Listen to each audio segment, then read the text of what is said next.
आपके बच्चे का सर इस तरीके का है ना या फिर ऐसा है, मैं ये तो बिल्कुल भी नहीं कहूँगी कि आप इसे सर के तेल की मालिश करें तो वो बिल्कुल सेट हो जाएगा। और अगर वो इस तरीके का है तो आप इसे फ्लैट लेटाइए तो बिल्कुल गोल्ड हो जाएगा। आज से कुछ साल पहले की ये बात है कि बच्चों की मौत हो रही थी। किस वजह से? सांस रुक जाने की वजह से, क्योंकि उन्हें जब ऐसे सब होने की वजह से करवट दे के निदाना शुरू किया तो बच्चे उल्टे हो जाते थे। उल्टे होने की वजह से उनकी सांस रुकती थी। बता तो वो सकते नहीं थे क्योंकि वो रोते ही नहीं थे और उनकी डेथ हो जाती थी। इसे हम कहते हैं sudden infant death syndrome, SIDS। इसको खत्म करने के लिए ये तरीका निकाला गया कि बच्चों को टोटली फ्लैट लिटाया जाए ताकि वो करवट ही ना लें।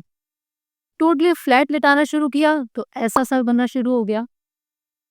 अब क्या सॉल्यूशन है? सीना लिटा रहे हैं तो फ्लैट हो रहा है, करवट कर रहे हैं तो ऐसे हो रहा है, तो फिर हम क्या करें? मैं आपको इसका साइंटिफिक सॉल्यूशन अभी बताते।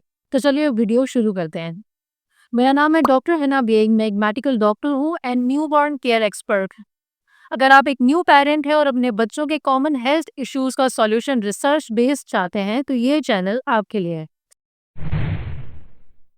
सबसे पहले तो शुरू करते हैं जो बच्चे 0 से लेकर 3 मंथ्स तक के हैं। ऐसे बच्चों की खास बात यह है कि ये अभी गर्दन को होल्ड नहीं कर सकते, गर्दन नहीं उठा सकते।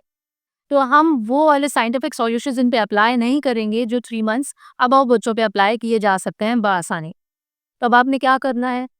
आपने करनी है ऑल्टरनेट पोजीशन चेंज, यानी कि बार-बार बच्चे की पोजीशन चेंज करते रहना है, एक तरफ नहीं रखना। अभी किस तरीके से करेंगे? आपने हर थोड़ी देर के बाद आपका बच्चा लेटा हुआ है और अगर वो एक ही पॉइंट को घूर रहा है, मदर्स कहेंगी हमारा बच्चा कमरे में एक साइड को देखता रहता है तो वो उसी साइड से सर उसका फ्लैट होता है और एक साइड से वो ऊंचा होता चला जा रहा है। तो इसका मैं आपको हल बताती हूँ। आपने उसे ऐसे लिटाया हुआ है, वो एक जगह देख रहा है। 1 घंटे के बाद आप उसको ऐसे कर दीजिए तो वो दोबारा से उधर ही देखेगा। ऐसे करने से होगा ये कि दोनों साइड से जो फ्लैटनेस है वो नहीं हो पाएगी, इक्वल प्रेशर डिस्ट्रीब्यूशन हो जाएगी।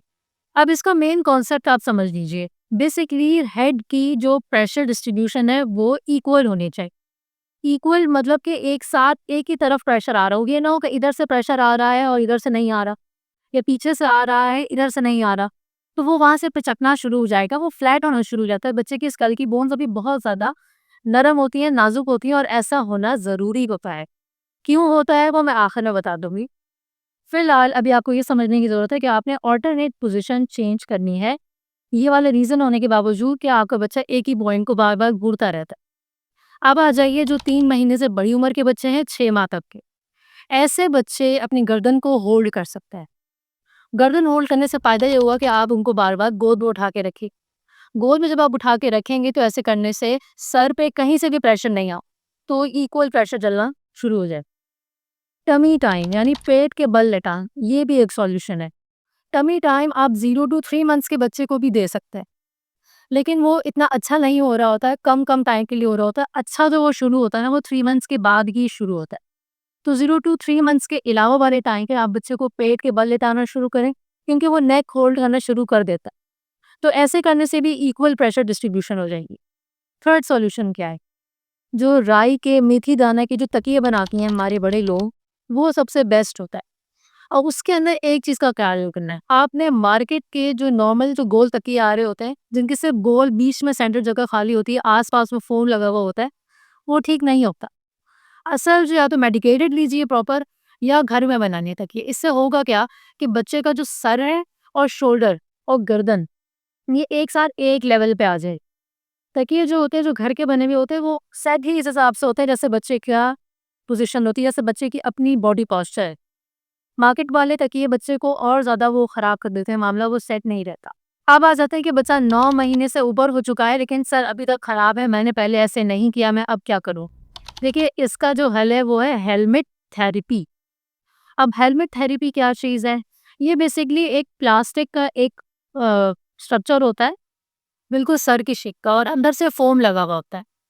तो ये जब हम बच्चे को उसके जो पर्टिकुलर हेड का जो साइज़ है उसका पूरा सर्कमफेरेंस लिया जाता है, प्रॉपर उसकी शेपिंग की जाती है, जिस तरीके से हम डेंचर्स लगवाते हैं, बिल्कुल ऐसे ही हर किसी बच्चे का सर का साइज़ डिफरेंट होता है। तो ये प्रोफेशनल ही कर सकते हैं। तो उसके अकॉर्डिंग ही वो बनाया जाता है, बच्चों को पहनाया जाता है और ये कुछ वीक्स तक पहनाते हैं, डिफरेंसेस आना शुरू हो जाते हैं। अब मुझे बहुत सारे लोगों ने ये कमेंट किया कि ये कहाँ पर होता है पाकिस्तान में और किधर से हम खरीदे जाके। तो देखिए, मेरी पिछली वीडियो में बहुत लोगों ने इसके ऊपर कमेंट किया था, तो इसका जवाब ये है कि ये आप खुद अपने पीडियाट्रिशियन से सबसे पहले तो कंफर्म करें कि उसे हेलमेट थेरेपी की नीड है कि नहीं है। अब यहाँ पर आप देखिए, एक ये वाला हेड है, एक ये शेप है 3 एंड ये 4।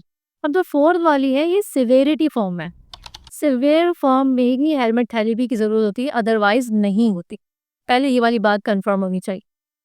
अब आप पीडियाट्रिशियन पे जाके दिखाइए, वो जब कंफर्म करेंगे कि यस उसको ज़रूरत है हेलमेट थेरेपी की, वो फिर आपको करीबी कोई सा भी ऑर्थो से सेंटर रिकमेंड करेंगे जो उनको ठीक लगेगा और वो फिर आपको बता देंगे। इसके अलावा अगर आप जानना चाहते हैं कि मेरे बच्चे को बार-बार स्टूल पास होने की वज़ह से रैशेज़ बहुत ज़्यादा हो चुके हैं, मैं हाइड्रोज़ोल क्रीम यूज़ करूँ कि ना करूँ? क्या ये ठीक क्रीम है कि नहीं? ये और भी बहुत सारी न्यूबॉर्न से रिलेटेड टिप्स और गाइडेंस साइंटिफिक रिलेटेड आपको मेरी वीडियो में मिल सकती है। आप न्यूबॉर्न टिप्स की वीडियो जाके ज़रूर चेक करें। अगर ये वाली वीडियो आपको इन्फॉर्मेटिव लगी है तो इसको आप न्यू पेरेंट्स को लाजमी शेयर करें जो अभी जिनका बेबी बॉर्न हुआ है, ताकि वो ऑल्टरनेट पोजीशन चेंज करना शुरू कर दें और मुझे उस मासूम लेडी की तरह कमेंट ना करें जिसने मुझे ये कहा था कि मेरा बच्चा 2 साल 9 महीने का हो चुका है, आपने वीडियो लेट बनाई है। इंशाल्लाह मैं मिलती हूँ अपने नेक्स्ट वीडियो में। शुक्रिया।